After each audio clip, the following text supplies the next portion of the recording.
बिस्मिल्लाहिर्रहमानिर्रहीम। हज़रात, आज मुख्तसर बुखारी शरीफ की एक हदीस का हम मुताला करेंगे और ये मुख्तसर बुखारी शरीफ की हदीस नंबर 238 है और तरतीब के लिहाज से 363 नंबर हदीस है। इसमें नबी अकरम सल्लल्लाहु अलैहि वसल्लम ने शामी जुब्बा पहन के नमाज़ पढ़ी, तो उसके हवाले से है कि अगर किसी कुफ़ार के ममालिक के कोई कपड़े बने हुए हों तो उनको पहन के नमाज़ पढ़ी जा सकती है। अनिल मुगीरत बिन शुअबा रज़ियल्लाहु अन्हु क़ाला कुन्तु मअन नबी सल्लल्लाहु अलैहि वसल्लम फ़ी सफ़रिन फ़क़ाल या मुगीरतु खुज़िल इदावता फ़अख़ज़्तुहा फ़न्तलक़ रसूलुल्लाह सल्लल्लाहु अलैहि वसल्लम हत्ता तवारा अन्नी फ़क़ज़ा हाजतहु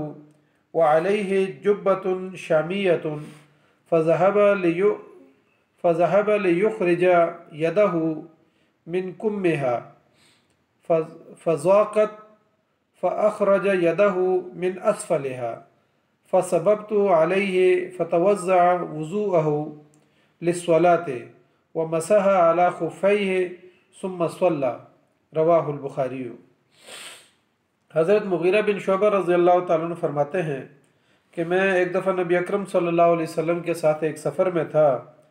तो आप सल्लल्लाहु अलैहि वसल्लम ने फरमाया कि ए मुगीरा, पानी का बर्तन ले लें। तो उन्होंने पानी का बर्तन उठा लिया और नबी सल्लल्लाहु अलैहि वसल्लम फिर चले, यहाँ तक कि वो कहते हैं कि मेरी नज़रों से नबी सल्लल्लाहु अलैहि वसल्लम ओझल हो गए। आपने अपनी जो कज़ाए हाजत थी वो आपने पूरी की और उस वक़्त आप सल्लल्लाहु अलैहि वसल्लम ने शामी जुब्बा जो है वो पहना हुआ था। आप सल्लल्लाहु अलैहि वसल्लम ने चाहा कि उसमें से यानी आस्तीन को ऊपर कर दें और बाजू को और हाथ को बाहर निकालें, लेकिन उसका मुंह जो है वो आगे से तंग था, इसलिए फिर आप सल्लल्लाहु अलैहि वसल्लम ने जुब्बे के नीचे से हाथ निकाला। तो हज़रत मुगीरा बिन शुअबा रज़ियल्लाहु ताला अन्हु फरमाते हैं कि मैंने आप सल्लल्लाहु अलैहि वसल्लम के आज़ा पर पानी डाला और आपने नमाज के लिए वज़ू किया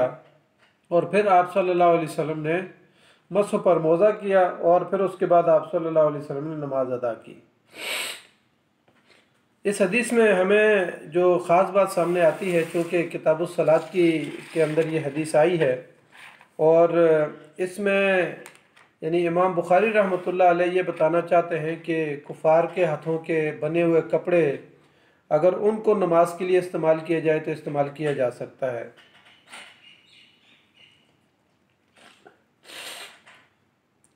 इमाम बुखारी रहमतुल्लाह अलैह ने इस पे जो बाब बांधा है अस्सलातु फिल जुब्बत शामियत, तो उन्होंने यानी कहा कि नमाज शामी जुब्बे के अंदर, और नबी सल्लल्लाहु अलैहि वसल्लम ने इस यानी को पहन के नमाज अदा की।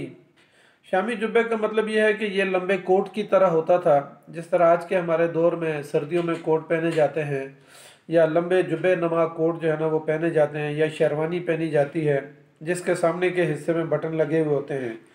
तो ये उस दौर में यानी एक जुब्बा था जो नबी सल्लल्लाहु अलैहि वसल्लम ने पहना और ये शाम के इलाके का बना हुआ था, और ज़ाहिर है उस वक्त शाम के इलाके में कुफ़ार की हुकूमत थी, तो नबी सल्लल्लाहु अलैहि वसल्लम ने इस जुब्बे को पहन के नमाज़ पढ़ी। तो इमाम बुखारी रहमतुल्लाह अलैह से ये बताना चाहते हैं कि यानी इस जुब्बे में अगर ज़ाहिरी तौर पर कोई निजासत नहीं है या उसमें कोई ऐसे नक्श व निगार नहीं है, तो फिर जो है ना ऐसे जुब्बे को या ऐसे कपड़ों को इस्तेमाल किया जा सकता है जो खिलाफ शरअ ना हो। इमाम बुखारी रहमतुल्लाह अलैह यहाँ पर कुछ तालिकात भी लेकर आए हैं और उन्होंने फरमाया कि वकाल अल हसन फिस सियाब यनजुसु हल मजूसा लम यरा बिहा बासन। हसन बसरी ने कहा कि जिन कपड़ों को मजूसियों ने तैयार किया हो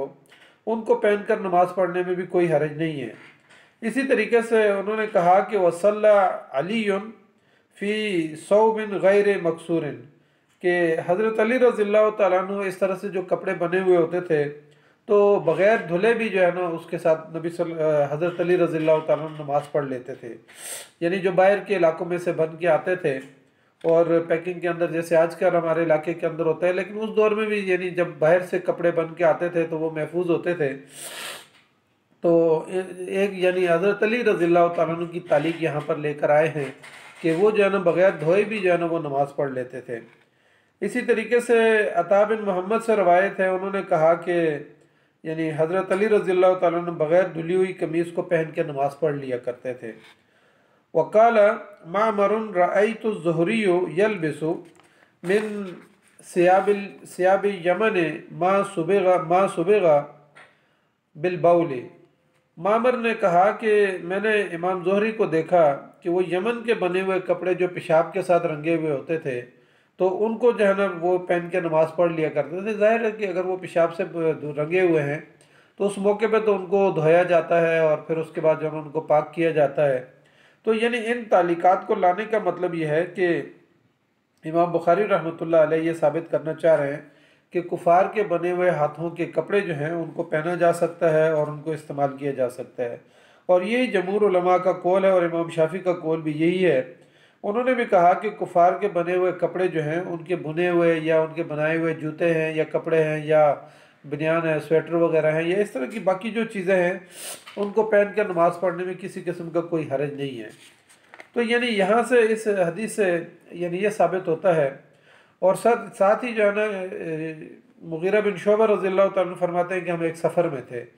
इस पे मुहद्दिसीन ने लिखा है कि ये ग़ज़वा तबूक का सफ़र था और 9 हिजरी का है। अल्लामा इब्न बताल ने लिखा है कि हज़रत मुगीरा बिन शोबा रज़ियल्लाहु ताला अन्हु फरमाया जिस सफ़र का तज़किरा किया है वो दरअसल ग़ज़वा तबूक का सफ़र था और उस दौर में आप सल्लल्लाहु अलैहि वसल्लम ने उस वक्त शामी जुब्बा जो है वो पहना हुआ था जिसकी आस्तीनों का मुंह जो है वो तंग था। तो इससे ये बात साबित हुई कि चूँकि वहाँ कुफार की हुकूमत थी शाम में उस वक़्त, तो इस जुब्बे को जो है ना पहन के नबी सल्लल्लाहु अलैहि वसल्लम ने नमाज़ पढ़ी है। इसी तरीके से आज भी मुसलमान ममालिक एक दूसरे के साथ ट्रेड करते हैं। अगर आज के दौर में इस हदीस को देखा जाए तो मुसलमान ममालिक की और नॉन मुस्लिम ममालिक की आपस में मुआहदे होते हैं और ट्रेड करते हैं वो। तो अगर वहाँ से कोई ऐसे कपड़े आते हैं जो वहाँ से बुने हुए हों, कोट हैं, शेरवानियाँ हैं,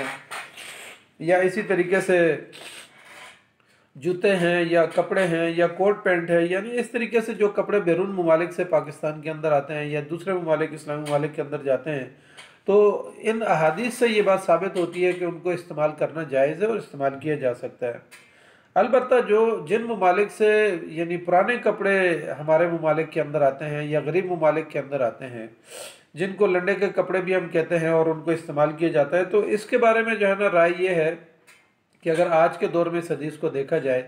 तो जो कोट है या शर्ट है या इस तरह के जो ऊपर के कपड़े हैं अगर उनको बगैर धुले भी इस्तेमाल कर लें तो किए जा सकते हैं। लेकिन बेहतर एहतियात के पेश नज़र यही है कि उनको भी धो के इस्तेमाल किया जाए। लेकिन ख़ास तौर पे जांगिया है या पैंट है या अंडरवेयर वगैरह है या इस तरह के जो यानी नीचे पहनने वाले कपड़े हैं, तो उनके बारे में तो लाजमन ये है कि उनको धो के इस्तेमाल किया जाए, क्योंकि कुफार जो है ना वो तहारत का और पाकीज़गी का इतना एहतमाम नहीं करते। तो यानी आज के दौर में फिर इस हदीस से जो है ना नबी सल्लल्लाहु अलैहि वसल्लम की इस हदीस से हज़रत मुगीरा बिन शोबा ने कहा रज़ी अल्लाह तआला अन्हु ने कि मैंने नबी सल्लल्लाहु अलैहि वसल्लम के लिए वो छागल उठाई और यानी इस्तंजा के लिए नबी अकरम सल्लल्लाहु अलैहि वसल्लम की मदद करते थे साहबा इकराम, पानी ले जाते थे, या नबी सल्लल्लाहु अलैहि वसल्लम ने पत्थर भी जो है ना साहबा इकराम से मंगवाए हैं। तो इससे ये बात भी साबित होती है कि घरों में बुज़ुर्ग होते हैं या असातिज़ा हैं या सरबराहान यानी पार्टियों के सरबराह हैं, तो अगर उनकी खिदमत कर दी जाए तो इसमें कोई हरज नहीं है। यानी पानी उसके यानी वज़ू करवाने में कोई मदद कर दी जाए तब भी कोई हरज नहीं है। फिर इसी तरीके से हज़रत मुगीरा बिन शोबा रज़ियल्लाहु ताला अन्हु ने इस हदीस में फरमाया कि मैंने नबी सल्लल्लाहु अलैहि वसल्लम के आज़ा के ऊपर पानी डाला। तो इस तरीके से यहाँ से ये बात भी साबित होती है कि घरों के अंदर जो बुज़ुर्ग होते हैं अगर उनकी खिदमत की जाए, उनको नहलाया जाए, उनको वज़ू करवाया जाए और यानी उनकी जो भी खिदमत की जाए, तो ये इस हदीस से भी साबित होती है और वो करनी चाहिए। हमारे चूँकि माशरे की इस्लामी अक़दार हैं तो इन अक़दार का ख्याल रखना चाहिए। तो यही अक़दार नबी अकरम सल्लल्लाहु अलैहि वसल्लम ने सहाबा इकराम को सिखाई और सहाबा इकराम ने फिर यानी आगे जो तबा ताबीन थे वो सहाबा इकराम की खिदमत करते थे। और बहुत सारी ऐसी तालिकात मौजूद हैं कि सहाबा इकराम को जो है ना हज़रत उमर रज़ियल्लाहु तआला अन्हु को और बाकी सहाबा इकराम को दूसरे जो सहाबा इकराम थे उन्होंने जो है ना वज़ू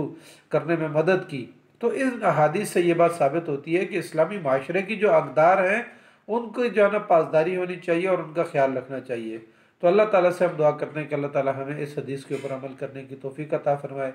और इन अहादीस से जो मसाइल निकलते हैं उनको समझने की तौफीक अता फरमाए। जज़ाकल्लाहु खैर। अस्सलामु अलैकुम व रहमतुल्लाहि व बरकातुहू।